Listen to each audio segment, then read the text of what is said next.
There was a time when he woke up every morning and the first thing he felt was weight. Not the weight of blankets. Not the heaviness of a tired body. It was something deeper, something that lived in his chest, pressed against his ribs from the inside, and whispered the same words before he even opened his eyes. You're behind. You're not enough. Everyone else has figured it out. Why haven't you? His name was Adam. He was 29 years old. And from the outside, his life looked fine. He had a job. He had an apartment. He had people who loved him. But on the inside, he was exhausted in a way that sleep never fixed, tired of trying, tired of pretending, tired of waking up and doing it all again. He had spent his entire 20s chasing the idea that if he just worked harder, achieved more, and became better, the emptiness would finally go away. He said yes to every opportunity. He pushed through every breakdown. He smiled at every gathering even when his hands were shaking underneath the table. Nobody knew. That was the part that hurt the most. Nobody knew because he had become so skilled at hiding it, at performing okayness, that even the people closest to him had no idea he was quietly falling apart. The turning point didn't arrive the way he expected. It wasn't a dramatic moment. It wasn't rock bottom in the way movies show it. It was a quiet Tuesday evening when he sat on the floor of his bathroom, back against the cold wall, and simply stopped. He didn't cry. He didn't scream. He just sat there and let the silence be honest. And in that silence, something cracked open, not in a painful way, but in the way a window cracks open to let in air. He realized, sitting there on that cold floor, that he had never once been taught how to feel his emotions. He had been taught how to perform, how to achieve, how to keep going. But no one, not school, not his parents, not society, had ever sat him down and said, "It is okay to struggle. It is okay to fall apart. Feeling pain does not make you weak. It makes you human."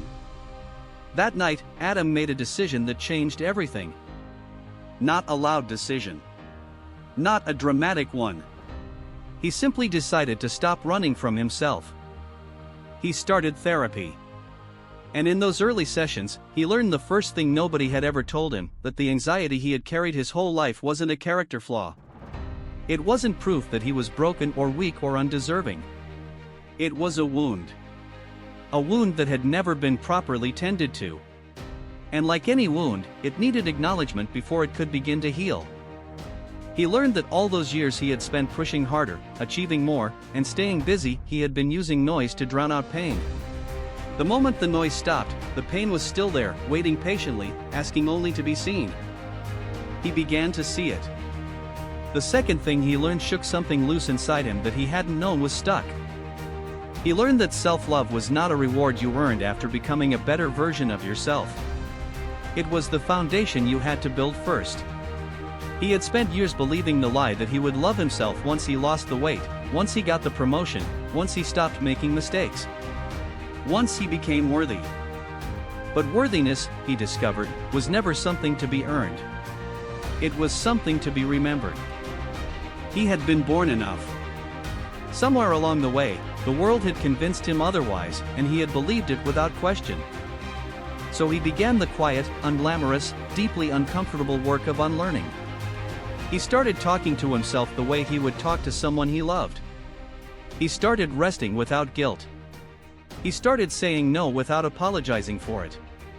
He started telling the truth about how he was feeling, not to everyone, but to the right people. And slowly, the weight in his chest began to shift. Depression does not leave all at once.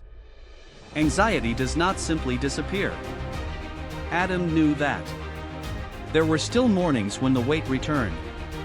Still nights when the old thoughts crept back in and told him he wasn't good enough, wasn't moving fast enough, wasn't doing enough. The difference now was that he had tools. He had language for what he was experiencing.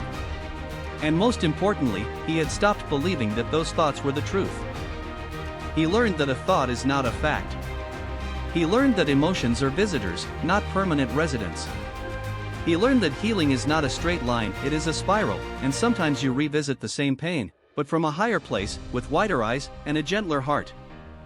Now, years later, Adam sometimes looks back at the younger version of himself, the one who woke up every morning under that invisible weight, and he feels something he didn't expect to feel. Gratitude. Not because the suffering was good, but because in learning how to move through it, he found himself. The real version. Not the performed one.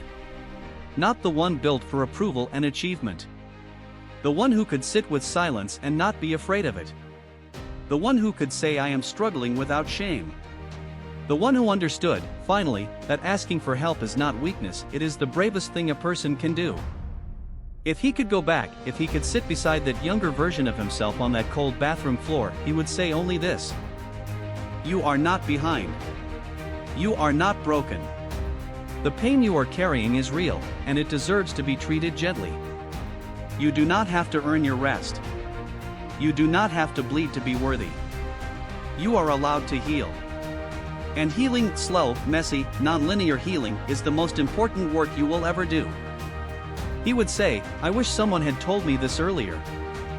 And then he would add, softly, but it is not too late.